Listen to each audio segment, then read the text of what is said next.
Welcome back. In today's video, we are going to work with heat maps with annotations.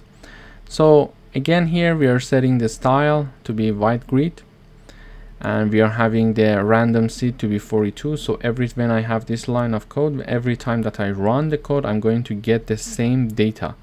If I commented this line, it means that I'm going to have a new data being generated every time that I run.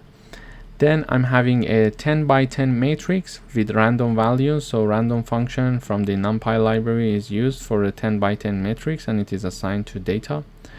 And then I have the figure size to be 8 by 6 inches. Then I have the heat map function called from the Seaborn library. So the data is there. So the data that we generated there, it's there. The color map is cool warm. The annotation equals true, meaning that we would like to have the numbers on each cell. Inside each cell, we would like to have the numbers. In order to have that, we need to have the annote equals true.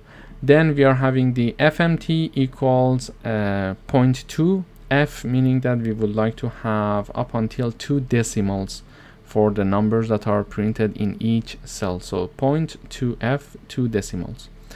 Then we are having the title, heat map with annotation, heat map with annotations, and we use the show function from the Matplotlib library to plot the figure. So here from 0 to 9, from 0 to 9, so a 10 by 10 matrix is there, and we are seeing the numbers with 2 decimals. So in this video we learned how to have the annotations and how to have the up to 2 decimals for the numbers on each cell. Thank you for watching.